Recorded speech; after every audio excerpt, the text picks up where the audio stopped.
If you're watching this, pause for a second. Before we dive in, hit that like, smash subscribe, and drop a comment below, because what you're about to hear isn't fiction, it's a warning from a universe that learned too late. Some things should never be cloned. The Galactic Council called it progress. They called it science. They called it Project Ecofong. The sterile corridors of the orbital station Velkar Prime gleamed like a surgical blade, bright, cold, and merciless. Rows of containment chambers lined the laboratory, each pulsing faintly with bioluminescent light. Inside the largest one, something breathed. Slow, deliberate, rhythmic, the sound of lungs that shouldn't exist. Dr. Srn Voth adjusted her lenses, her scaled fingers twitching with nervous pride. A Zytherian scientist of impeccable record, she had spent 20 years dissecting the remnants of the most dangerous life form ever recorded, the Varkanale apex predator. Entire fleets had vanished to it. Armies fled when its name appeared in their briefings. And now, its genetic echo stirred under her control. Vitals steady, murmured her assistant, Jalen, a thin human with trembling hands. Brainwave frequency spiking, identical to original subject pre-deployment phase. Srn allowed herself a rare smile. Perfect. The council wanted obedience. I've given them divinity. In the chamber, the creature's eyes opened, golden, molten, ancient. A low, resonant growl vibrated through the glass, making the air itself hum. Srn stepped closer, studying the ripple of muscle beneath obsidian hide, the faint glimmer of bioelectric veins. Every cell had been cloned from fragments retrieved from the ruins of Kalar 4, the planet where the original predator had died beside a human soldier named Race Varen. She had read the classified reports. The creature hadn't just obeyed the man, it had loved him, protected him, grieved him. And when he'd fallen, it had torn half a continent apart before vanishing into orbital fire. Srn dismissed the sentiment as superstition. Love was a chemical accident, not a survival trait. Yet, as she studied the clone, a prickle crawled up her neck. It wasn't just looking through her, it was searching. Administer the obedience nanites, she ordered. Jalen hesitated. Its neural patterns, they're not stable. It's like it's resisting the sedation before we've even started. Do it. The injection hissed into the chamber. The predator twitched once, twice. Then the hum of containment field shifted pitch, a sound like metal straining under impossible pressure. Heart rate rising. Jalen barked, backing away. It's rejecting the nanites. Srn's smile faltered. On her console, neural feedback spiked into chaos.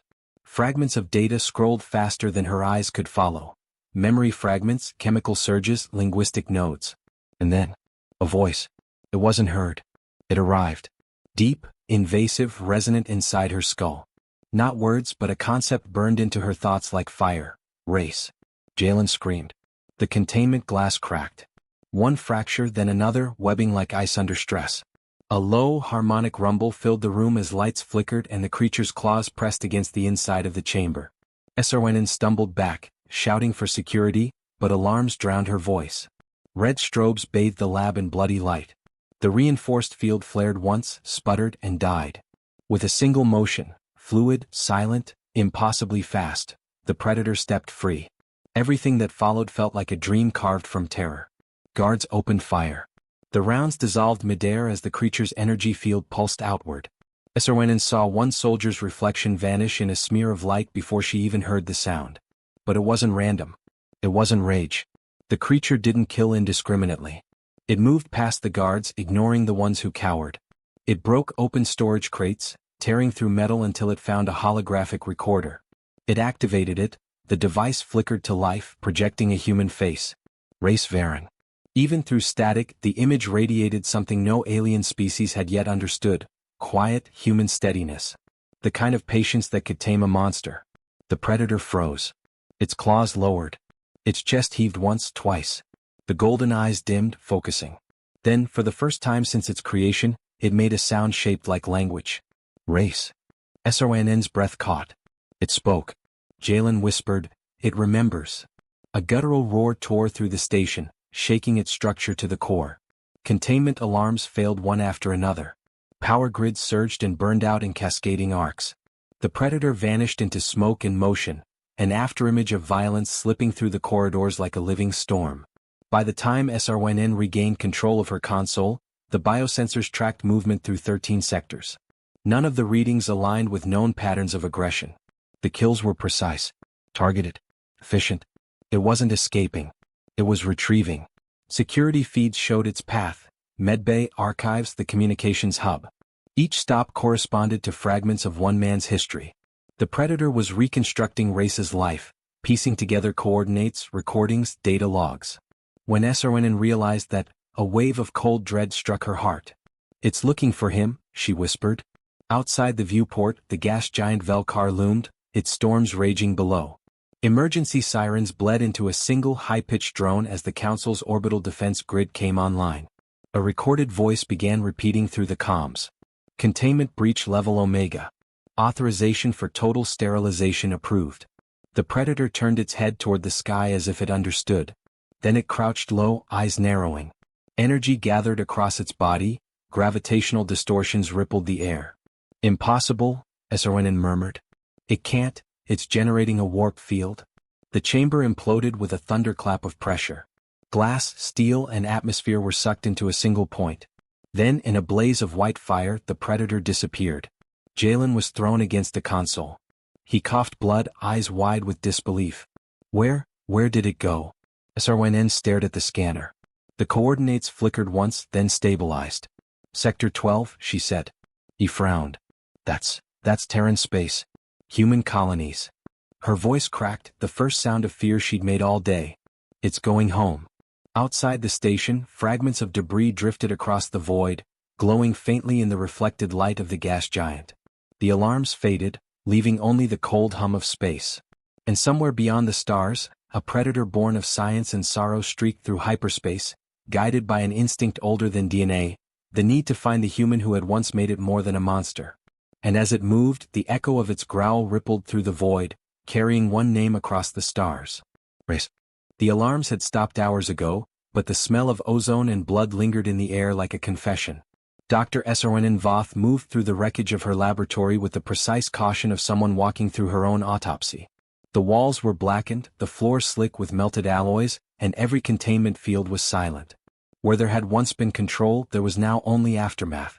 Jalen followed behind her, limping, a burn tracing the length of his left arm. His voice was hoarse from smoke. 17 confirmed dead, maybe more. Whole sectors collapsed when it breached the reactors. I've never seen anything move like that. It wasn't killing to feed, Doctor. It was searching. SRYN didn't reply. The data pad in her hands projected fragmented telemetry logs, showing streaks of movement faster than sensor arrays could register. It wasn't the chaos of a beast. It was the precision of intent. She stopped beside the shattered observation deck, staring out at the void. The stars looked close enough to touch, and somewhere among them, a streak of warped space marked where the Predator had torn through the very fabric of reality to escape. "It didn't run," she said softly. "It navigated. You understand what that means?" Jalen shook his head. "It's not an animal. It's an intelligence. And it's following memory." He swallowed hard, glancing at the shattered holographic projector that had displayed Race Varen's image. The data drive still hummed faintly inside it, charred but functional. "Then it's going after him." SRYN turned sharply. "No. The human it remembers is dead." "Maybe. But whatever you put in that thing, whatever you woke up, it doesn't know that." Across the galaxy, the thing they called Echofong tore through the warp currents, leaving behind a trail of ionized dust. The Council's fastest interceptors couldn't track it. Inside its small stolen vessel, lights flickered as it crouched among the shadows, its claws scraping patterns into the metal floor. Each movement was deliberate, almost ritualistic. Through the hum of the engines, fragments of memory played in its mind, the smell of oil, the warmth of firelight, the rough texture of human hands against its snout. The man's voice echoed faintly, "Easy, girl. Stay low. Trust me." The creature pressed one claw against its chest, confused by the ache beneath the armor. It was not pain, not fear, something older, deeper, and alien to its design. It opened its jaws, trying to shape the word again, the sound reverberating through the empty cabin. "Race." The ship's navigation system flickered in response, interpreting the utterance as a command. Coordinates realigned. Sector 12 appeared on the screen, Terran border space, near outpost Icarian. The engines howled, pushing the stolen craft harder than its limits could bear. Back on Velkar Prime, the Galactic Council's military tribunal convened in orbit. Representatives from a dozen species filled the hall, their voices sharp and fearful. Esarwenin stood at the center, her skin pale under the harsh lights. "You were instructed to build a weapon, not a ghost," the Arbiter hissed, his elongated features trembling with restrained fury. "You unleashed an untraceable anomaly with Council-grade transwarp capability. Explain how it learned to travel through the void unaided." "It didn't learn," Esarwenin said. "It remembered."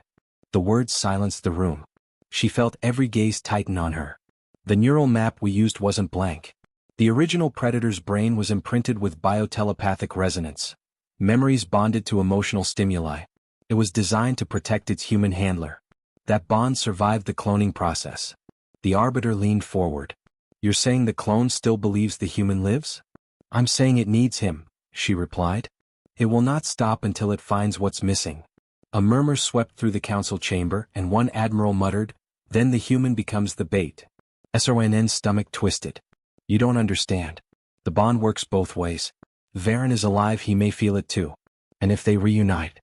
The Arbiter interrupted coldly. "Then we destroy them both. Prepare the strike fleet." Light years away, the Predator's vessel dropped out of hyperspace into the shadow of a red dwarf. The hull glowed from stress fractures, but it held. Before it lay the faint glimmer of a human trade route, cargo ships, mining barges, drifting satellites. Civilization. The creature crouched at the viewport, its reflection merging with the stars. A deep growl rumbled in its chest, not from hunger but from recognition. It sensed him. Race Varen wasn't dead. Not yet. It reached out with its mind, broadcasting on frequencies older than language. Across the void, something answered, faint, distant, but real. The psychic tether sparked, a fragile thread reknit across time. The creature's pulse quickened. Its claws flexed. On a faraway moon, the same echo reached a man sleeping in a workshop surrounded by rusted ship parts and silence. He woke suddenly, hand gripping the pendant around his neck, a metallic thong cold against his skin. His heart thudded once hard. A whisper brushed the edge of his consciousness, a sound he hadn't heard in years. A growl. He sat up, eyes scanning the shadows as if he expected something to step out from them. For a long moment the world was still. Then he exhaled and shook his head. No. Can't be. But somewhere deep inside, beneath scars and memory, he already knew. Back aboard the Predator's ship, sensors flared. Council interceptors had arrived. 3 of them, sleek and armed for annihilation. A voice blared across the comms, cold and mechanical. "Unidentified vessel, surrender immediately. This is Council enforcement. You are ordered to power down or be terminated." The Predator tilted its head, considering. The voice meant nothing. The tone meant threat. And threats were obstacles to reaching the human. It dimmed its energy signature, disappearing from their scanners. The interceptors split formation, scanning, confused. One pilot murmured over comms that he saw a shadow moving just beyond the hull lights. Before he could finish, his ship went dark, gutted silently, venting air and flame into the void. The others opened fire, streams of plasma cutting through space, but the Predator moved between dimensions, slipping through the gaps like smoke. It tore into the second ship, shattering its engine core, then latched onto the final one, its golden eyes glowing with fury. Inside, the pilot screamed as his instruments failed, his last sight a silhouette framed by starlight, fanged, winged by plasma arcs, eyes burning with purpose. Seconds later, the entire squadron was gone. The Predator drifted through the wreckage, searching among the debris for any trace of data. One black box survived the blast. When it activated, the recording played a Council transmission. Race Varen's last known coordinates, marked for retrieval and extermination. The creature froze, then growled low. The ship's engines reignited, the course locked. It would not allow anyone else to find him first. Behind it, fragments of destroyed ships floated silently, the only witnesses to what was coming. And as the creature disappeared into the dark once more, a single line of data remained pulsing in the wreckage, a broken signal still transmitting toward the Council's fleet. Target heading, Sector 12. Human Colony Outpost Icarian. The hunt had begun. The wind over Outpost Icarian carried the scent of metal and dust, the smell of things that had long forgotten what it meant to grow. The colony clung to the edge of a canyon like a rusted scab, its skyline a patchwork of antennas, cranes, and solar sails trembling against the heat. It was a place for the discarded, broken soldiers, traitors, drifters, and one man who wanted to be forgotten. Race Varen spent most of his days beneath the skeleton of an old freighter, welding plates that no one would ever pay him enough to fix. Sparks leapt against his weathered face, tracing lines of light across the scar that ran from his temple to his jaw. The mechanical arm he'd built himself hissed quietly with every movement, efficient, ugly, and unpolished like the man who wore it. When he shut off the welder, silence fell. The colony always seemed too quiet lately, as if the world itself were holding its breath. He wiped the sweat from his brow and sat on a crate, lighting a small plasma torch for warmth. The flame reflected in the metallic Fong pendant around his neck. It wasn't decoration. It was a promise he'd failed to keep. A shadow passed overhead, blotting out the weak sun. Race looked up, narrowing his eyes. A cargo hauler drifted over the canyon, engines whining in protest, its hull painted with the sigil of the Galactic Council. That wasn't unusual. Traders sometimes carried council clearance, but this one was flanked by 2 escort ships. Military pattern. He stood slowly, every instinct whispering what his mind refused to acknowledge. Someone was coming. Race, a voice called from across the lot. The speaker was Tanis, a wiry mechanic with grease-stained fingers and a nervous grin. You got a delivery from Offworld. Sealed crate, no registry. Smells like trouble. Race walked over, his boots crunching over the dry grit. The crate was large, heavy, and humming faintly, council-grade containment shielding. No markings except a serial number burned into its surface. He recognized the type immediately. It was the same model they used in biological research transport. He crouched, running a hand along the seam. Where did this come from? Didn't say. Dockmaster said it dropped from a drone courier. Didn't see who sent it. Race's pulse quickened. He hadn't used a council channel in years. No one should have known he was alive, let alone here. He opened the crate. Inside was a small, cracked data core and a broken transmitter labeled Project Echofong. The moment his eyes found the inscription, something inside him shifted. A pulse through the air, faint but real. A presence brushing against the edge of his thoughts like a ghost waking up. He stumbled back, clutching his chest as his heart stuttered. The Fong pendant grew hot against his skin. Images flashed through his mind in fragments. The smell of plasma, the sound of his own voice shouting commands, a roar that shook the air like thunder. Then silence. Tanis knelt beside him. Race, what's wrong? He tried to steady his breathing. It's nothing. Just old ghosts. But he was lying. He could feel it. A connection rekindled, faint but unmistakable. Something was reaching for him, crossing the gulf of space with a memory so strong it bent physics to its will. That night, Race sat alone in his shack overlooking the canyon, replaying the fragment from the data core. The transmission was damaged, but enough remained to chill him. Containment breach, subject designation E01. Escaped. Heading for Terran border, coordinates match outpost Icarian. The voice cut out, replaced by static and a single word whispered in a language that wasn't human. He didn't need a translation. He already knew what it said. Fong. He shut the core off and stared into the darkness outside. You can't be alive, he whispered. You died on Kaler 4. I saw it happen. But in his gut he knew the truth. This wasn't life or death anymore. It was something else. Something the universe itself had refused to erase. By morning the outpost was crawling with strangers. Council mercenaries disguised as traders. Race noticed their eyes first, scanning everything, never meeting anyone's gaze for long. One of them stopped by his workshop, pretending to admire the broken freighter. You're Race Varen, the man said, his tone too casual to be honest. Used to serve with the Vanguard. Heard stories about you. Race didn't look up from his work. Stories are all lies with better lighting. The man smiled thinly. Maybe. But the council's offering credits for a different story, one about a predator that used to answer to your name. Race's jaw tightened. Predators don't answer to anyone. The man's hand drifted to his weapon, but he never drew it. A low vibration passed through the ground, subtle at first, then growing into a tremor that rattled the tools on Race's bench. The mercenary frowned, glancing up. What the hell was that? The sound came next, a distant, rising hum, like the growl of something massive descending from the sky. The mercenaries outside shouted, weapons drawn, scanning the clouds. Race stepped out into the sunlight and saw it. A black silhouette cutting through the atmosphere, fire trailing from its hull. A ship, small, fast, and burning on re-entry. It wasn't falling. It was aiming. Impact followed seconds later. The shockwave ripped through the canyon, toppling scaffolds and sending clouds of red dust spiraling into the air. Alarms screamed. People ran. The council mercenaries shouted into their comms, but static drowned their voices. Through the haze, Race saw movement. A shape emerging from the wreckage, crouched low, steam rising from its body. For a heartbeat, his mind refused to process what he was seeing. The outline was wrong, too massive, too graceful, too familiar.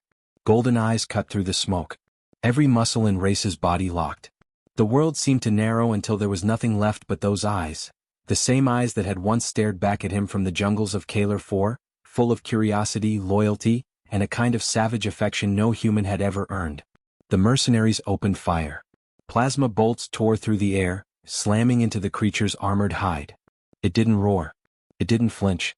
It moved like memory itself, a blur of motion that ended with silence. Race barely heard the screams. His pulse drowned everything out. The creature turned toward him, head tilted slightly, expression unreadable. For an instant, time folded back on itself. He saw the past superimposed on the present, a younger version of himself, laughing beside a beast that purred like thunder. Now there was only this, man and monster reunited under a burning sky. "Fong," he whispered. The creature stepped closer, slow, deliberate, each footfall cracking the ground. Its breathing was steady, its gaze unblinking. Then a sound, not a growl, not quite a word, but something between them. Race. He felt the ground sway beneath him. The name hit like a pulse from another life. Behind him, explosions erupted as the remaining mercenaries tried to regroup, but he didn't move. He couldn't. The predator lowered its head until its eyes were level with his. The heat from its breath fogged the air between them. In that moment, Race knew two things. The creature he'd loved was gone, and yet somehow, impossibly, part of it remained. Above them, the sky split with the arrival of more council ships. The fleet had found its quarry. Race looked up at the descending war forms, then back at the beast before him. "They're not here for you," he said quietly. "They're here for us." The creature's gaze shifted skyward, its pupils narrowing to slits of fire. Its muscles tensed, a low rumble building in its chest. Race took a slow breath. "Then let's give them a reason to remember why they were afraid." The air trembled. The predator roared. The war had found them both again. The sky above Outpost Icarian was a burning wound, the clouds lit orange by the descent of council warships. Sirens howled through the colony as civilians scattered into the tunnels below. Race Varan stood in the open, his mechanical arm trembling from the concussion of the first orbital strike. Beside him, the predator crouched, muscles rippling beneath a hide that shimmered with faint, shifting light. The two of them looked like fragments of an old myth, conjured back to life by the violence of progress. Race's mind raced, but his voice stayed calm. "They'll glass this whole valley. We need cover." The creature's head tilted, as though parsing the meaning of his words through memory rather than understanding. A guttural sound vibrated from its chest, not quite speech but close enough to feel intentional. Was listening to him. He pointed toward the ridge. "The canyon leads to the old refinery tunnels. If we can reach the main vent shafts, we can disappear before they—" The sentence ended in an explosion. A plasma round struck the freighter carcass behind them, turning the structure into molten shrapnel. Race dove behind a boulder, dragging the creature with him by reflex. When he looked up, council drop pods were already slamming into the canyon floor, spilling soldiers in silver armor. Their movements were crisp, mechanical, efficient, the kind of soldiers who didn't come to capture. The predator rose slowly, its breath fogging in the heat. Race could feel the vibration of its growl in his bones. "No," he said sharply. "You can't take them all. We have to move." But the creature ignored him. Its gaze locked on the descending troops, and a flicker of recognition passed through it, not of them but of the threat they represented. The same threat that had taken its home once before. With a single bound, it leapt into the chaos, a blur of motion and fury. The first squad didn't even have time to react. The predator hit them like a living storm, ripping through armor as if it were foil. Energy bolts exploded against its back, lighting its body in bursts of white fire. Race fired his rifle from cover, picking off flankers, the old rhythm of battle returning like a song he'd promised never to sing again. He didn't know how long they fought, seconds or years. When the dust cleared, the canyon was silent except for the crackle of burning metal. The creature stood amid the wreckage, breathing heavily, its claws dripping with molten fragments of armor. Race approached cautiously, rifle still warm in his hands. "You remember how to fight," he said quietly. The predator turned to face him. For a moment, its expression softened, if such a thing could exist on a face built for war. Then, faintly, a word formed, torn and fractured by its alien throat. "Together." Race froze. The voice wasn't mechanical. It wasn't mimicry. It carried weight, intent, and something that sounded like the ghost of affection. He stepped closer. "You know me, don't you? Maybe not all of it, but something's still there." The creature's golden eyes narrowed. "Race, safe." He let out a shaky laugh. "You're damn right I am." The sky rumbled again and his brief smile vanished. More ships were breaking through the clouds, heavier than before. The council wasn't taking chances this time. A command ship drifted into position overhead, and Race recognized the shape of its forward cannon, a planetary disintegrator. The Predator looked up, its body tensing as the air began to shimmer with the buildup of energy. Race felt the heat wash over him and realized what was coming. "They're going to wipe the colony," he said. "Everything, us included." He turned to the creature. "You need to run." But it didn't move. Its gaze stayed fixed on him, unyielding. "Run, damn it." The Predator crouched low, its tail coiling around him protectively. The hum of the disintegrator grew to a scream. Race knew there was no way to outrun it. He grabbed the side of the creature's neck, pressing his hand against the rough scales, the contact sparking a sudden jolt through his neural interface. For a heartbeat he wasn't in his own mind. He was in theirs. Images flashed in disjointed bursts. The jungles of Kalar 4, campfires under alien stars, the sensation of a hand resting against warm fur. Laughter. Battle. Loss. The moment the creature had died, shielding him from orbital fire. Then blackness. Then waking again alone inside a cage of glass. He gasped, tearing his hand away. The link broke, but the memories lingered, shared now between them like blood and water. The creature's chest heaved as it met his gaze.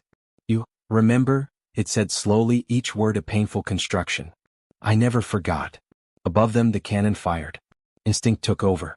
The Predator launched itself upward, the air igniting around its form as its internal energy flared. It met the beam midair, roaring defiance into a weapon designed to erase civilizations. The impact blinded Race, throwing him to the ground. When the light faded, he saw the impossible. The beam deflected, bent around the creature's form like water around stone. It crashed back to the surface, smoking, its body shaking with the effort. Race ran to it, dropping to his knees. The creature's eyes flickered, their glow dimming. "Don't you die again," he said hoarsely. "I'm not burying you twice." It exhaled, a sound halfway between a laugh and a sigh. "Race, stay." He looked up at the sky. More ships were descending, the entire fleet now converging on their location. The canyon burned with the light of a dozen spotlights. There was no more running. Race grabbed a fallen comms unit from the wreckage, wiring it into the creature's armor. His mechanical arms sparked as he rerouted power from his own systems. "We're not dying here," he muttered. "Not without a fight." The creature stirred weakly, watching him. "Together," it repeated. Race smiled faintly. "Always." He activated the old neural link, a relic from the war banned after Kalar 4. The interface connected, and his consciousness bled into the creature's. Their thoughts merged, syncing heartbeat to heartbeat. He felt its power surging through him, its senses flooding his mind, every vibration in the air, every trace of movement in the sky. The first wave of council troops landed, armored giants fanning out across the ridge. Race rose, his mechanical arm glowing with stolen energy. The Predator stood beside him, wounds steaming, breath ragged but ready. The soldiers advanced. Race and the creature moved as one. The bond wasn't command or control anymore. It was unity, instinct sharpened by memory, purpose reforged by loyalty. The world slowed to their rhythm. Plasma fire danced across their shields, beams curving away as they countered with blinding precision. In the distance, the command ship adjusted its trajectory, preparing another shot. Race's vision blurred with exhaustion, but through the creature's eyes, he saw a path, straight through the heart of the fleet. He looked up at the beast beside him, their thoughts still intertwined. "You feel that?" The response was immediate. "Home." Together they ran. The air ignited around them as they leapt into the storm, a single shadow rising against the fire of 1,000 guns. And for the first time since Kalar 4, the universe remembered what it feared most. A man and his monster fighting not as enemies of creation, but as its last reminder that loyalty was stronger than any weapon ever built. Above, the command ship began to tremble under the pressure of something it could not yet comprehend. The Predator's eyes burned gold again, and Race felt its voice in his mind like thunder on the horizon. Now they remember. The battlefield had gone silent. Smoke curled over the ruins of Outpost Icarian, and the stars above flickered behind the drifting ash. Race opened his eyes to find himself weightless, floating in a haze of static light. The predator was gone, or everywhere. He could feel its heartbeat echoing in his chest, faint but steady. Then through the calm static, a voice whispered, "Not human, not machine. Connection incomplete, locating source." Race's pulse spiked. "Who's there?" Silence. Then the voice again, colder now. "Subject Varen detected. Original specimen, missing." He looked up. The stars shifted, forming the unmistakable outline of a council warship, and within it something moved. Something with his face and golden eyes. The transmission cut out. And somewhere beyond the wreckage, the predator opened its eyes.